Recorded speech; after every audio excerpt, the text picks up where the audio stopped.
Morning guys, Warrior Eagle here. Wanted to give you guys a quick video about what I carry with me when I'm going turkey hunting real quick for the season starts. I know it's right around the corner. So for me, especially out here in Colorado, the biggest and most important thing is speed, right?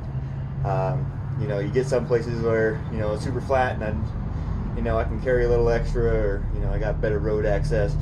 But if you're chasing these Merriams up and down the mountains, you're putting in the miles, you're going to need speed, right? Especially try to catch up with them as they're going top of a hill. So with that in mind, I'll show you what my load is going out, how I try to keep it as light as possible. So one of the first things, you know, you hit the debate, decoy or no decoy, okay? I choose to carry one decoy. Some of these toms are super smart, you know, these old smart toms been shot at a bunch. Having something to visually distract them is paramount, especially if I don't get to get set up in the best position, right? The situation calls and, you know, I'm kind of in a bad spot.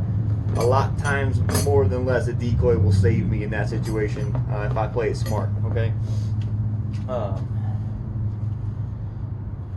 Next thing I'm going to make sure I have out, right, is going to be 3 type of calls, right? And then I'm going to do another video about each different kind of call and how it works and how to put it out. But, you know, like to have a box call. I like to have a double-sided call, glass and slate, or for the, and then I also like to have mouth call out there, right? Mouth calls are easy. There's a certain technique to them. It takes a little bit of practice. I'm gonna put another video out kind of going over how to do the calls, but you want to have your call option. I don't personally take like a locator call out like owls and crows and stuff, just because all the times I've been out there where I hunt my particular turkeys at, I just don't see them responding to crow calls, owl calls, you know, other types of locator calls. So, you know, I get most of my responses off the box call itself. All right, I'm gonna make sure I have a good set of gloves. And then I also want to make sure I have a face mask, okay? So sometimes I'll start my morning with like a full-on hood face mask and I won't have a hat on. And I'll start out with this, and as this starts to get too warm as I'm running around climbing the mountain and stuff, I like to switch to a face mask that's also a hat, right? So it's super simple, you know, I don't lose my face mask to anything else. You know, as soon as I know something's happened, I take my hat off my head, my face mask pops out, stick my head through, and I'm good, okay? So trying to keep it as simple as possible.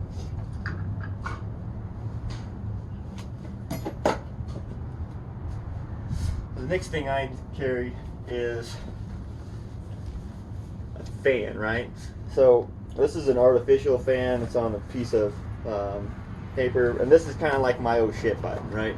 So as I'm crawling around and, you know, walking around through the woods, if something happens where, you know, I don't get to get set up perfect or anything else like that, and something surprises me, I can pop up behind this, and this gives a visual deterrent, so I can either try to boast that curiosity from the gobbler, right? So if he looks up, he sees fan, he thinks male turkey right there, and I can get him maybe come in a little bit closer where he can make a mistake and I can get a shot on and still give me an opportunity where I would normally lose that opportunity if I was just walking around by myself up there, easily spottable.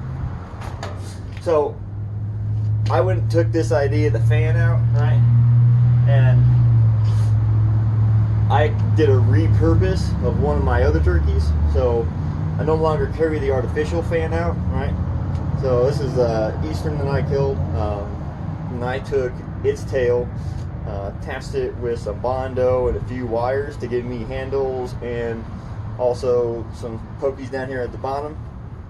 So this lets me hold it in my hand kind of like a shield, so I can walk around, call, do all the other things. I still have this to be able to hide behind and be that visual attractor in case I get that old crap button.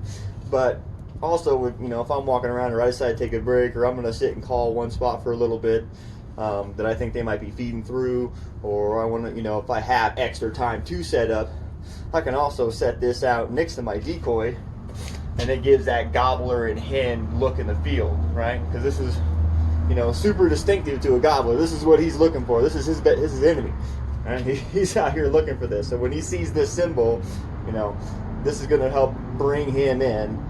And, you know, it's also just a super cool way to repurpose one of your old birds and make it so that it's more usable. And, you know, I'm using the whole thing.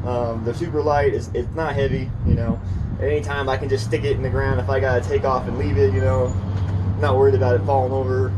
But yeah, if you guys are interested in how to make these, then I'll put another video out on a tail and how to put one of these together. But this is probably one of the smartest things I think I do.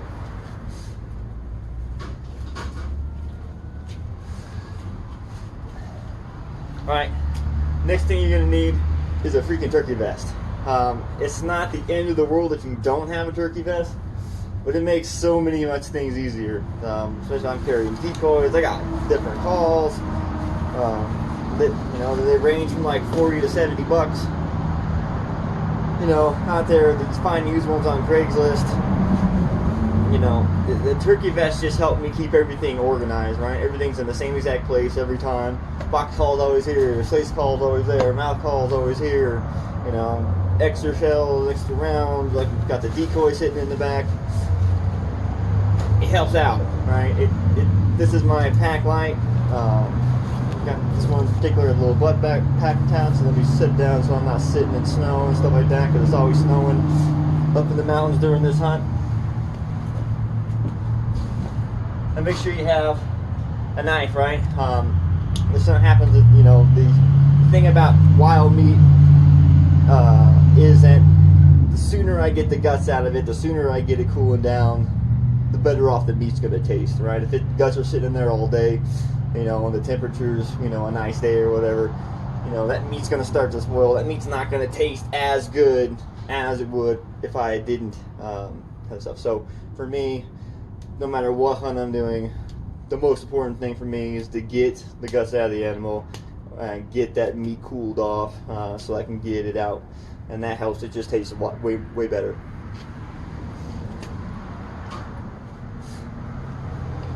And make sure you have your tag. Don't forget your tag, okay? So that's what I carry, okay? I wanted to get it out so you guys have a couple days to buy stuff if you don't have something here. And if there's a certain video you guys like, you know, I'm going to put out a couple more in the next couple of days on the calls and other stuff, setups, etc. But I just want to get this out so that you guys can go and at least get something before we run out.